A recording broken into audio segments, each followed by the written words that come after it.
Kalau saya sih keberatannya kan pohon-pohonan udah pada mati, pohon pisang, pohon rambutan, banyak lah semua pohon-pohon. Aturan kan setiap tahun itu kan ada penghasilan. Pernah sih, tapi ya jawabannya iya nanti ditindak, tapi tetap aja baunya nyengat. Malah sekarang lebih deket melebar ya sampahnya, jadi lebih deket gitu baunya. Oh dulu sih jauh, sekarang mah melebar gitu. Memang melanggar, kita berikan sanksi. Karena itu setelah 10 tahun ketika kita dipisah, kita memberikan sanksi kepada mereka, paksaan pemerintah. Tata kelolanya diperbaiki, anggarannya juga didukung ya, maksudnya dari pemerintah, dari baik itu DPR, DPRD, pemerintah eksekutif, kita dari pusat, kementerian sampai ke tingkat dinas.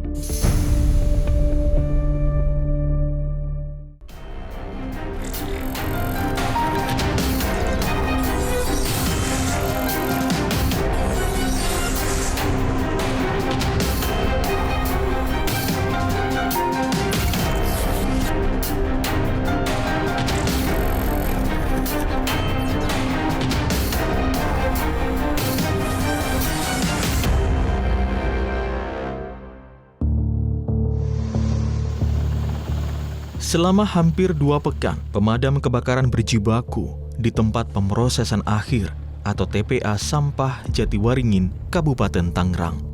Kebakaran TPA seluas 15 hektar di awal Juli menyebabkan nestapa bagi warga. Asap tebal beracun membuat pernafasan dan penglihatan warga terganggu. Dampaknya, setidaknya 185 warga di sekitar TPA Jatiwaringin sempat diungsikan demi keselamatan mereka. Kebakaran ini adalah keniscayaan bencana ekologis, dampak sistem pemrosesan akhir terbuka atau open dumping. Ironisnya, praktik open dumping masih terjadi di berbagai TPA dan menimbulkan nestapa bagi warga sekitar.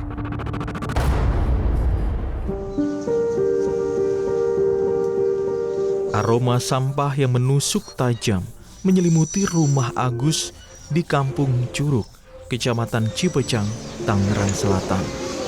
Rumah seluas sekitar 60 meter persegi itu hanya berjarak sekitar 3 meter dari tumpukan sampah TPA Cipecang.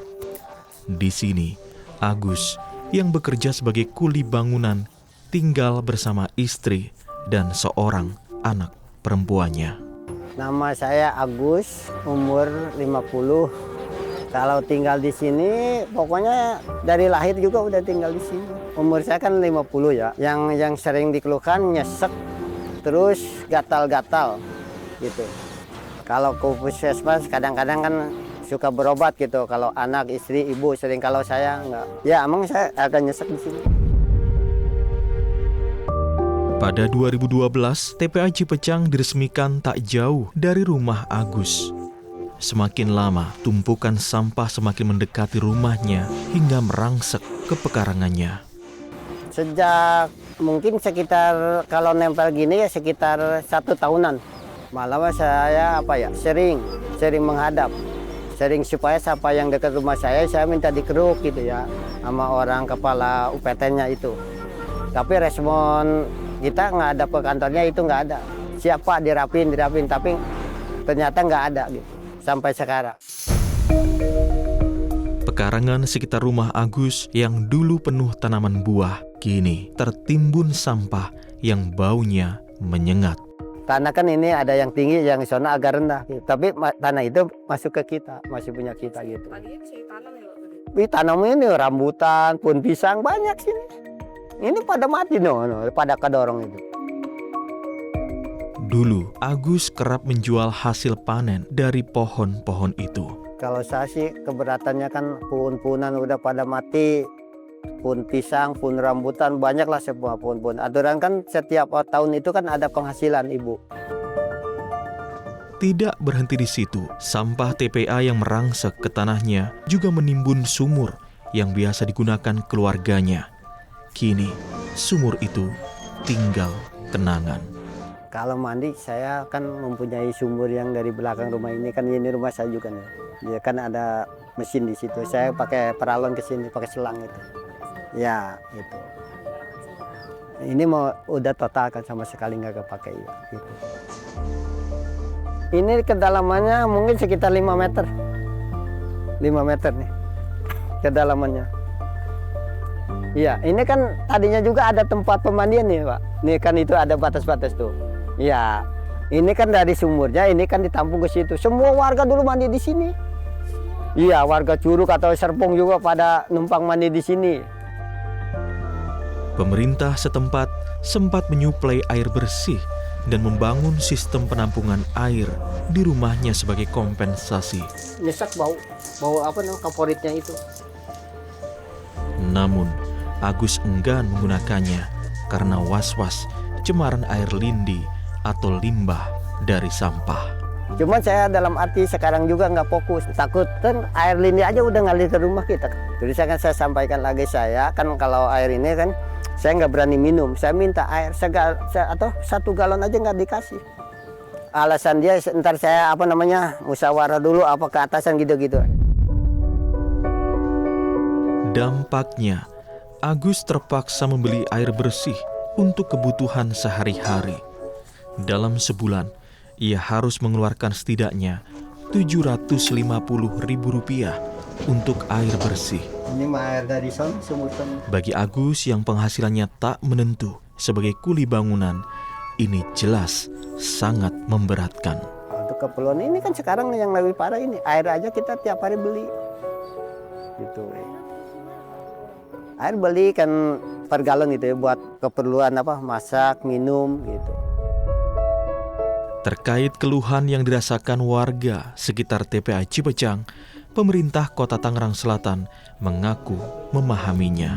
Kami memahami dan sangat merasakan keresahan khususnya yang dialami oleh warga di sekitar TPA Cipecang. Terkait dengan persoalan air bersih dan dugaan tercemarnya sumur akibat air lindi dan penumpukan sampah, pemerintah kota telah menurunkan armada tangki air bersih untuk membantu kebutuhan warga yang ada di sekitar Cipecang. TPA Cipecang mulai beroperasi sejak 2012, dikelola pemerintah Kota Tangerang Selatan melalui Dinas Lingkungan Hidup Kota Tangsel. Tempat ini memiliki luas sekitar 13 hektar. Selama bertahun-tahun, TPA ini kerap mendatangkan masalah pada warga dan lingkungan sekitar. Pada 2020, turap penahan di TPA Cipecang jebol sehingga sampah tumpah ke Sungai Cisadane. Di 2023, warga mengeluhkan aktivitas pembuangan dan pembakaran sampah yang mengganggu pernapasan serta sulitnya mendapatkan air bersih. Protes pun kerap dilayangkan warga kepada pemerintah kota. Pada Mei 2024, TPA ini akhirnya disegel oleh Kementerian Lingkungan Hidup lantaran melakukan praktik open dumping. Pemerintah Kota Tangsel meminta izin perpanjangan dan akhirnya diberi waktu 6 bulan untuk melakukan pembenahan. Pemerintah Kota Tangerang Selatan mengaku saat ini tengah melakukan pembenahan di TPA Cipecang. Pemkot juga berencana membangun fasilitas pemilahan sampah atau MRF pada tahun 2026. Sebetulnya kalau bicara landfill 1 dengan 2, kita memang pernah ada stop operasi. Ya, memang ada penyegelan ya dari KLH. Sekarang memang kita berpindah ke landfill 3. Kenapa? Landfill 1-nya sudah penuh. Ya, sekarang kita ke landfill 3. Sekarang pun juga sama sebetulnya. Untuk mengurangi persoalan, kita memang sedang melakukan upaya untuk melakukan pembebasan lahan. Tempat pemrosesan akhir sampah terbuka yang tanpa pengolahan masih terjadi di berbagai TPA di Indonesia.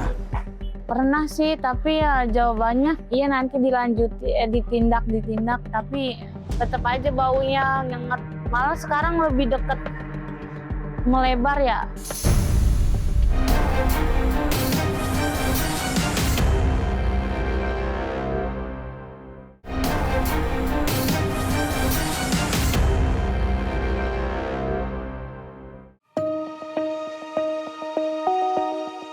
Sesuai namanya, tempat pemrosesan akhir sejatinya merupakan tempat di mana sampah menjalani pemrosesan hingga menjadi residu yang tidak membahayakan lingkungan.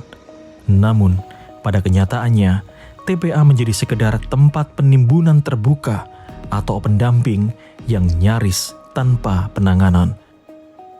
Seiring waktu, timbunan sampah ini menghadirkan sejumlah ancaman, mulai dari kebakaran, emisi gas metana, hingga cemaran logam berat. Bau sampah yang tak sedap dirasakan setiap hari oleh Putri Yuningsih, warga Kelurahan Pasir Putih, Kecamatan Sawangan, Kota Depok. Baunya itu kayak pahit, sampai nyenget banget gitu. Kalau malam agak-agak bau, itu angin. Apalagi kalau ada angin kayak gini, baunya suka nyerebeng banget gitu, pahit.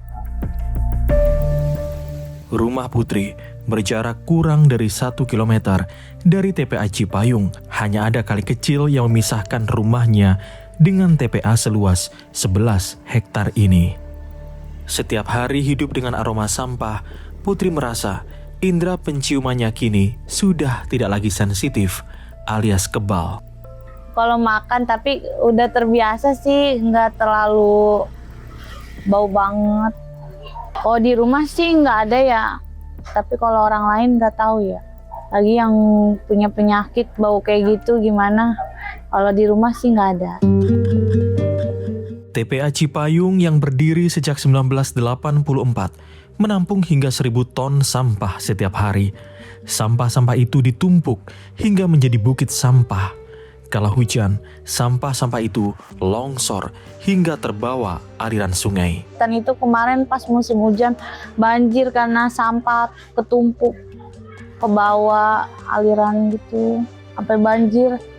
Kan ini akses jalan jadi orang nggak pada bisa lewat. Termasuk suami saya mau kerja jadi muter lewatnya. Putri mengaku pernah menyampaikan keluhan terkait luberan sampah TPA Cipayung ke pemerintah setempat. Namun, sejauh ini belum ada tindak lanjut. Pernah sih, tapi ya jawabannya iya nanti ditindak, tapi tetap aja baunya nyengat. Malah sekarang lebih dekat melebar ya sampahnya, jadi lebih dekat gitu baunya. Secara teknis, kapasitas maksimal TPA Cipayung sejatinya sudah terpenuhi sejak 2018 silam. Namun, sampah-sampah terus ditumpuk di lokasi ini karena tak ada lokasi tujuan lain. Pada 2024, Kementerian Lingkungan Hidup menyatakan tumpukan sampah di lokasi ini dalam kondisi darurat. TPA ini pun akhirnya disegel karena masih menerapkan open dumping. Meski demikian, hingga kini sampah-sampah tetap berdatangan ke lokasi ini. Sebenarnya sejak penutupan itu tentu saja kondisinya tidak baik-baik saja ya, karena sudah melebihi kapasitas. Namun demikian, dikarenakan belum ada alternatif pengganti lahan, kemudian juga belum ada solusi menggunakan teknologi yang digunakan. Targetnya di akhir 2026 ini pengelolaan sampah dengan menggunakan teknologi yang menghasilkan SRF dan RF itu sudah dapat beroperasi. Di tempat lain, meski terganggu oleh timbunan sampah terbuka, warga sekitar TPA Burangkeng di Kecamatan Setu, Kabupaten Bekasi tak punya pilihan lain selain beradaptasi. Sebetulnya bau ya memang bagi orang yang sudah tidak terbiasa dengan sampah ya sangat mengganggu, tapi karena kebetulan saya pribadi juga memang sudah terbiasa jadi ya biasa-biasa saja. Winarto yang rumahnya berjarak setidaknya 50 meter dari TPA Burangkeng, Kabupaten Bekasi, mengaku pernah melaporkan keluhannya bersama warga lain kepada pemerintah setempat. Mereka pun diberi uang kompensasi setiap bulannya. Ya kalau lapor sih kita sering sekali apa itu ya, tapi lapor kemana itu yang kita belum tahu. Paling hanya ya sekedar lapor ke petugas TPA. Ada kompensasi tiap bulannya di saat ini di 100.000 per kakak. Winarto yang pernah bekerja sebagai pemilah sampah di TPA Burangkeng berharap pemerintah Kabupaten Bekasi segera memanfaatkan teknologi pengolahan sampah modern. Harapannya sih apa ya, kami tidak muluk-muluk, yang penting pengelolaan TPA itu yang bagus lah, yang bagus, yang apalagi sekarang ini zaman sudah modern, cobalah teknologi. TPA Burangkeng mulai beroperasi sejak pertengahan tahun 90-an. Praktik open dumping masih belum sepenuhnya ditinggalkan. Setiap harinya, TPA ini menampung hingga 1.000 ton sampah. Pemerintah Kabupaten Bekasi telah merencanakan pengalihan sistem open dumping TPA Burangkeng sejak 2025. Kita tahu bahwa open dumping itu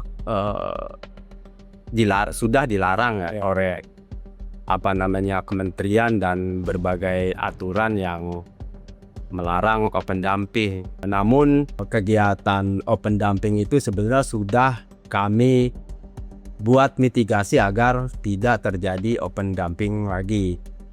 Namun masalahnya adalah ketika volume sampah yang terus naik, kapasitas luasan TPA kita juga bukannya tambah luas kan, malah tambah sempit. Artinya ini tidak berbanding.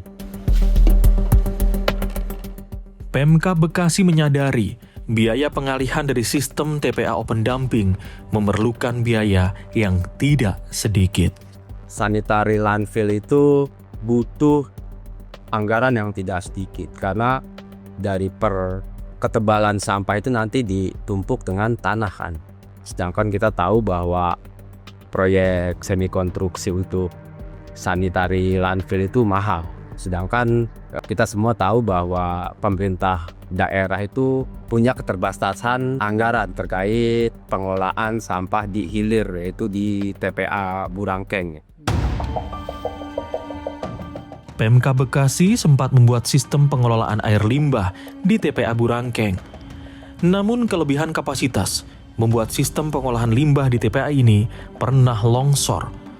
Usai mendapat sanksi dari Kementerian Lingkungan Hidup, Pemkab Bekasi berencana membangun sistem TPA yang menghasilkan energi listrik. Kita akan melakukan mining atau sampah lama untuk dijadikan RDF atau Refuse Derived Fuel dengan mengundang pihak swasta yang akan menambang itu, karena hasil dari sampah lama itu yang ada di zona A itu akan menjadi bahan bakar alternatif yang selanjutnya akan diproses dan digunakan oleh pihak Induspen, dan itu tanpa APBD sekalipun, sedikit pun gitu. Terus yang kedua adalah kita sedang membantu berkoordinasi untuk kelancaran proses PSEL nih yang Kabupaten Bekasi masuk. Kementerian Lingkungan Hidup memberi sanksi terhadap Pemda yang masih melakukan praktik TPA open dumping.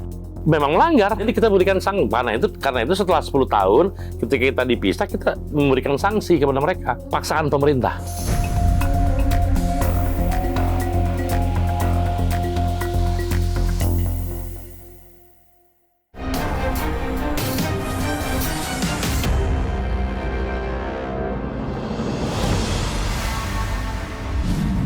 Sederet regulasi telah dihasilkan untuk mengatur secara ketat pengelolaan TPA.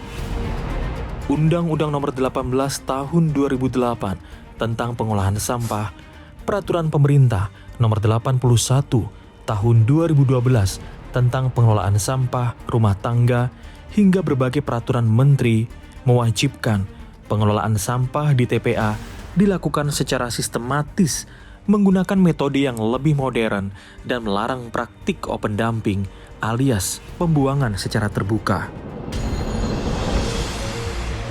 Kementerian Lingkungan Hidup menargetkan penutupan seluruh open dumping pada 2026 karena memiliki dampak serius pada kesehatan dan lingkungan.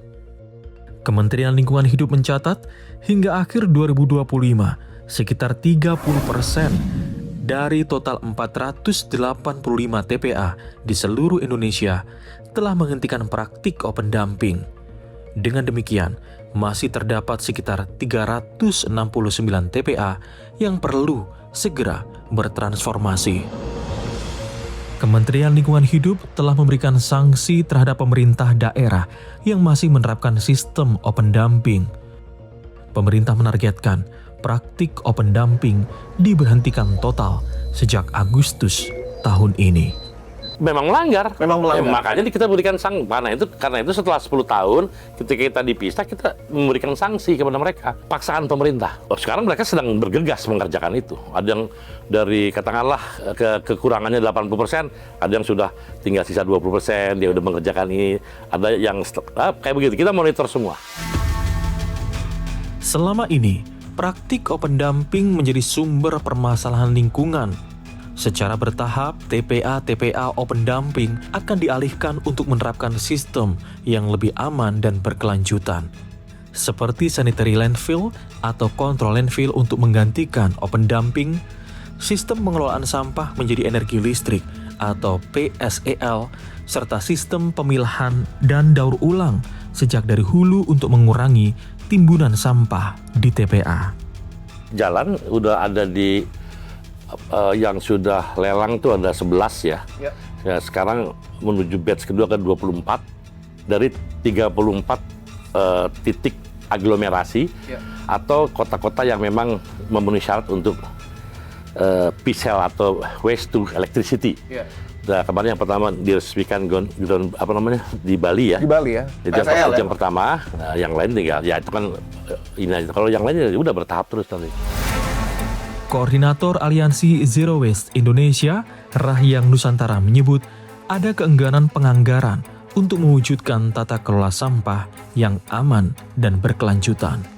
Kalau misalkan tata kelolanya diperbaiki, anggarannya juga didukung ya, maksudnya dari pemerintah, dari baik itu DPR, DPRD, pemerintah eksekutif, kita dari pusat, kementerian, ke dinas, di tingkat dinas gitu, anggarannya untuk sampah dinaikin aja minimal 3%, mungkin kita masih ada harapan.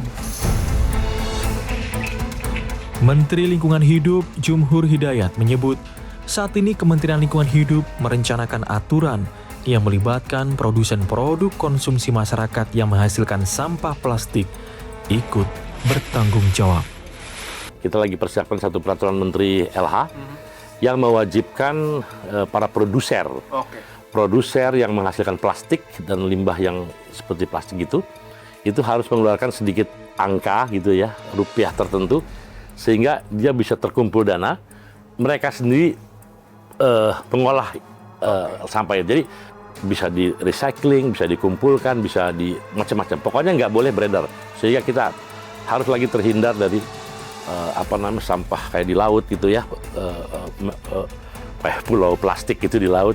Juga kampanye-kampanye kepada rakyat masyarakat di das dari aliran sungai. Negara bertanggung jawab memastikan setiap warganya dan lingkungan terbebas dari dampak buruk sampah. Meski demikian, persoalan sampah adalah tanggung jawab semua, pemerintah, masyarakat, dan industri. Gerakan pemulihan lingkungan secara nasional, gerakan nasional pemulihan lingkungan, kita bisa sebut gerakan tobat ekologis nasional misalnya. Nah itu kita lakukan, dan kemudian sekarang sampah-sampah plastik dan sebagainya sebentar lagi mungkin mudah-mudahan dalam bulan ini.